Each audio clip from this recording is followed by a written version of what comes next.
Hello mga 3K.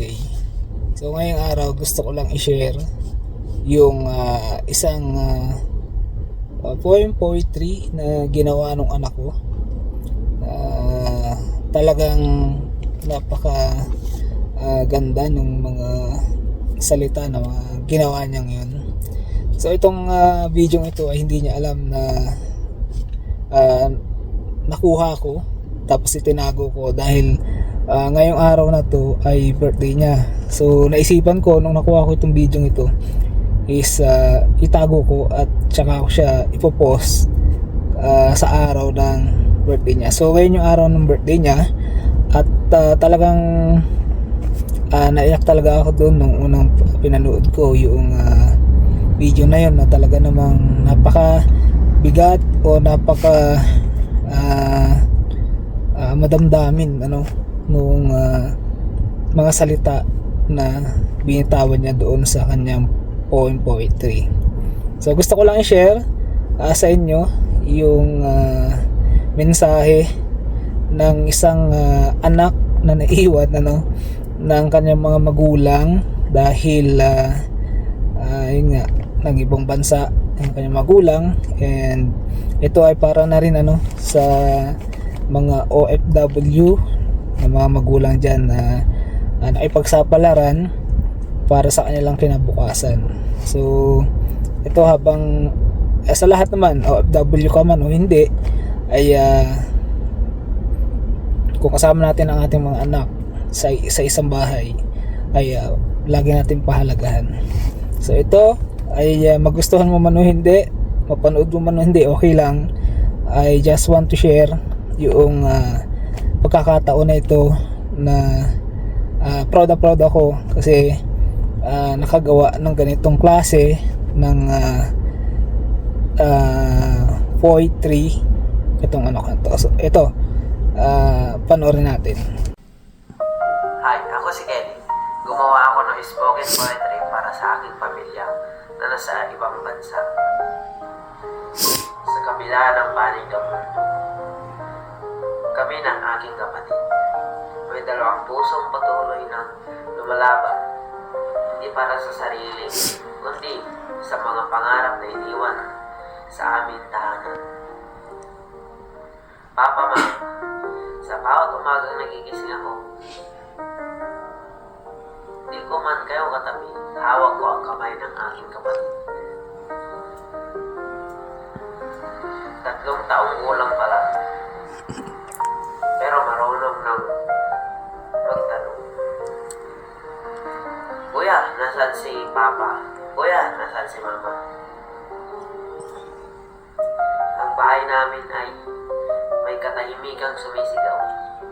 Mga pader na saksi sa mga iyak ng bata.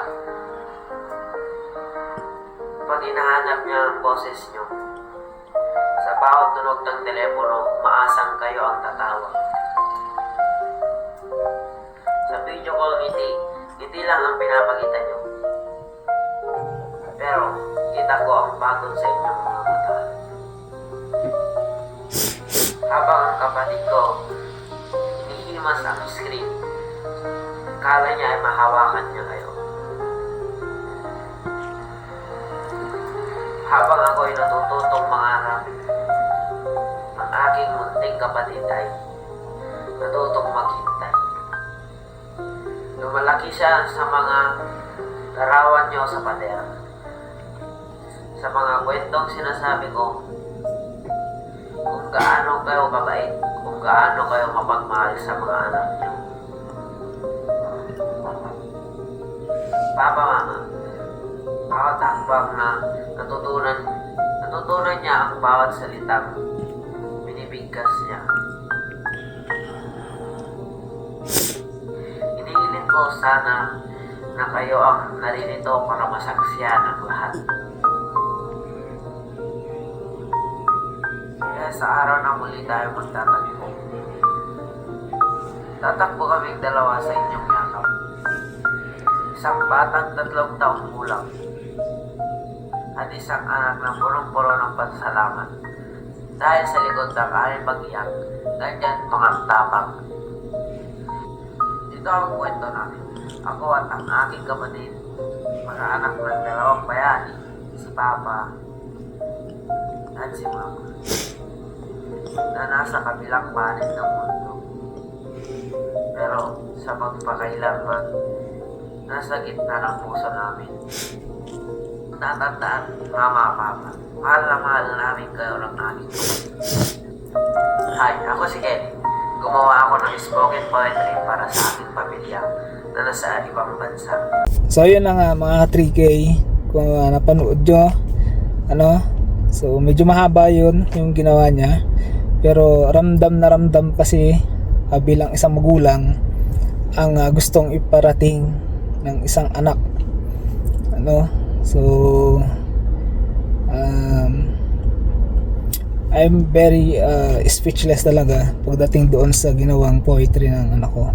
So kayo, sa atin mga magulang, sana ilagay natin pahalagahan ang mga anak natin, lalo na kung kasama natin sila habang maliit pa sila, ay maalagaan natin ng maayos. So yun lang mga ka-3K, share ko lang bilang maging isang inspirasyon sa ating mga OFW na katulad ko na naiwan ang kanilang mga anak sa Pilipinas. So yun lang. Thank you.